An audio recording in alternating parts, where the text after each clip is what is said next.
Mari kita screenshot atau capture ya rekomendasi dari Pak Arga berikut ini. Anda bisa saksikan di layar televisi pemirsa, ada 4 seperti biasa. Yang pertama tadi udah sempat kita ulas, ada Antam, kemudian AGRO dari perbankan, kemudian ada Jasa Marga dan juga BGTG. Untuk Antam, AGRO, Jasa Marga buy, BGTG buy on weakness. Pak Arga, kita ke AGRO. Semenarik apa saham ini, Pak? Ini saham ini sudah menarik dalam 2-3 hari terakhir kita lihat seperti ini tadi ada pergerakan pemain besar yang mulai masuk dimulai hari Rabu lalu kemarin sempat beristirahat dan hari ini sejak pagi udah bergerak naik. Ini saham yang cukup menarik karena menurut kami untuk saham ini harganya sudah turun lumayan dalam 6 bulan terakhir dan melihat ada big player yang masuk di harga bawah 1.300-an dan sekarang udah 1.500. Ini opportunity yang menarik kayak gitu. Jadi ini salah satu saham yang jadi perhatian kami dalam jangka pendek juga udah 2-3 hari terakhir sudah jadi fokus kami seperti itu. Oke, AGRO ini lebih menarik untuk investasi jangka pendek saja Pak Arga atau bisa untuk invest menengah to long? Menurut saya terlalu dini untuk menganggap masuknya big player di harga sekarang itu adalah untuk jangka waktu lama yang membuat harga sahamnya naik lama. Fokusnya masih trading jangka pendek aja, tapi dengan gain yang menurut saya kalau melihat sifatnya naik turunnya yang cukup ekstrim selama ini bisa di 1.800, 1.900 itu satu target yang bisa dicapai lah mungkin untuk 2-3 minggu, tapi untuk long term saya belum berani. Oke, trading jangka pendek saja ya. Trailing stopnya atau batasi kerugian di posisi berapa?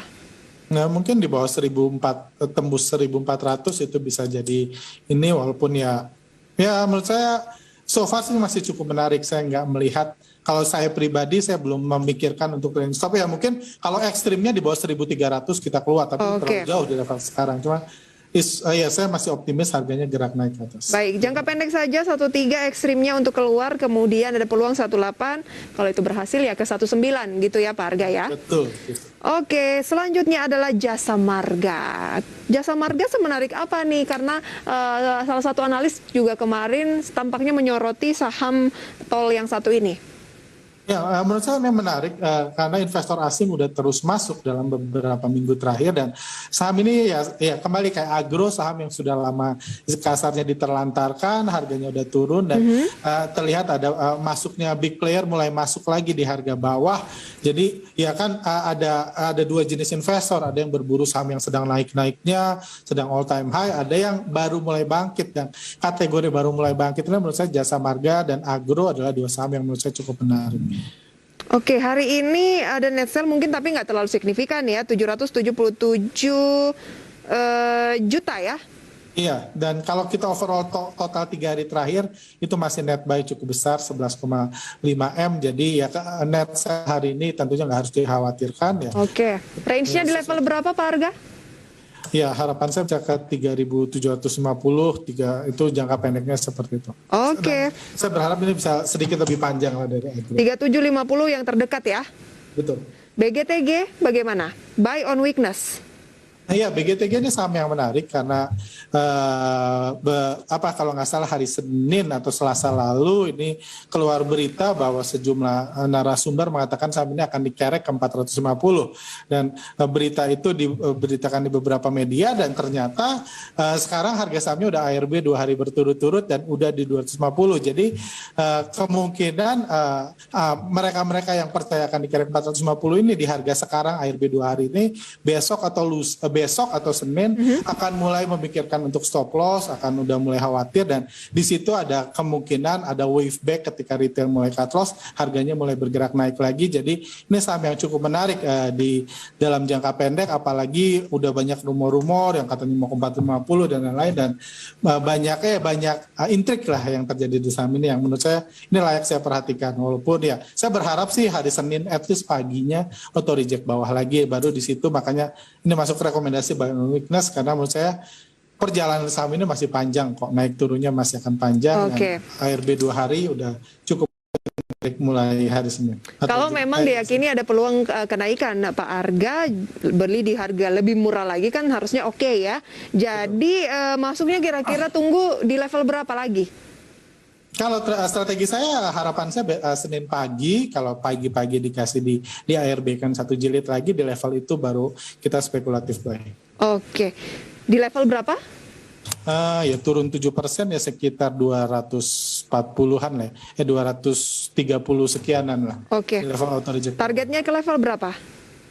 Targetnya balik lagi ke harga 2-3 hari lalu di 320-an. Baik, itu dia saham-saham rekomendasi dari Pak Jonathan begitu ya. Harga Jonathan selengkapnya tadi sudah saya sampaikan pemirsa ya, ada Antam, kemudian ada Agro, Jasa Marga, buy, BGTG buy on weakness. Kita ke pertanyaan ya Pak Arga dari Oke, Mas Aris, Surabaya. Selamat sore, menanyakan untuk Saratoga atau SRTG, gimana ya? Saya sudah ambil posisi di 2.737. Analisisnya kira-kira gimana? Saya minus sekitar 2% lebih nih, Pak Arga. Sorry, di berapa masuknya? 2.737. Ya menurut saya ini ya sekarang memang setelah grup Saratoga sempat manggung cukup ini di awal bulan akhir tahun lalu, memang sekarang lagi lagi cooling down aja. Saya nggak melihat ada aksi profit taking besar-besaran di saham ini. Menurut saya di hold aja sih. Ini bukan saham yang menarik untuk jangka pendek, tapi kalau udah terlanjur masuk menurut saya ini hanya sedang konsolidasi biasa aja. Di hold saja ya, apalagi kan kerugian baru sekitar 2% lebih ya. Iya. Kalau Pak Arga sendiri ada tips nggak sih membatasi kerugian tuh berapa persen sih yang ideal menurut Anda? Membatasi kerugian sebenarnya ada dua jenis ya. Ada namanya strategik. Strategik itu ya limit resiko ya dagang kita lah. Ada orang yang limit resiko dagangnya 5%, ada yang 10%. Kalau udah turun 10% saya keluar supaya modal terus muter dan nggak harus terjebak di saham itu. Itu limitnya 5-10%. Cuman itu seringkali masih dikombin dengan analisa. Maksudnya dikombin dengan analisa, lihat nih turunnya apa yang terjadi lah, seberapa banyak itu 5. Tapi ada juga yang namanya kalau menurut saya bilang pain tolerance loss, di mana kerugian yang kita sadar kalau kita punya saham udah rugi sebanyak itu nggak akan kita apa-apain lagi. Kita udah berhenti analisa, udah nyangkut, intinya hanya tunggu aja dinaikin sahamnya. Jadi itu harus kita hindari. Jadi biasanya di kisaran 10 atau 15%, apapun yang terjadi, apapun analisanya, kita buang sahamnya supaya memastikan kita bisa tetap berpikir logis terhadap trading atau investasi kita. Karena kalau udah turun terlalu dalam, biasanya kita udah nggak logis. Apapun ininya kita anggap itu berita positif, karena harapan kita jauh lebih besar untuk saham ini segera naik daripada logika kita atau analisa kita. Jadi dua itu sih, ada yang strategik biasanya 5%, 10, atau di bawah 15-20, kalau saya 20% itu saya keluar. Oke, ada dua ya, limit resiko dagang 5-10%, ada pay tolerance loss. Kira-kira saham seperti apa sih yang cocok menggunakan limit resiko dagang, kemudian yang pay tolerance loss tuh kan harus ada jenis-jenisnya begitu?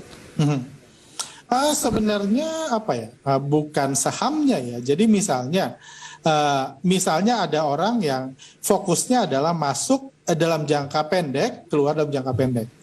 Dia ngincer profit 5% setiap trading. Profitnya 5%. Berarti maksimum resiko dagang dia 5%, dia harus keluar. Itu dagang karena main cepat, karena dagang kan yang penting perputaran cepat. Kayak gitu. Cuma nggak semua orang mau seperti itu, karena kalau trading 5% kabur, 2% jual kayak gitu, itu kita harus terus positif, terus mengamati market. Ada yang saya mau ngincer puluhan persen. Dan bisa aja si limit 5%-nya itu dibuang. Tapi ketika turun 20%, misalnya based on pengalaman, udah nggak diapa-apain lagi sahamnya. Nggak dibeli, nggak dianalisa, artinya kita udah kehilangan ilmu kita. Jadi pada saat itulah kita keluar. Kalau memang orangnya fokusnya untuk cari profit besar, tapi di satu titik dia sadar dia harus keluar supaya tetap inilah. Untuk keamanannya lah, istilah itu udah kena masalah, kena musibah, ya kita harus punya asuransi, perlindungan, supaya kita tetap hidup, kurang lebih gitu. Oke Pak Arga, berarti tipsnya ya udah balik lagi ke pemirsanya gitu ya, atau investornya cocoknya yang mana nih, dan yang pasti lebih baik disiplin gitu ya. Betul. Oke.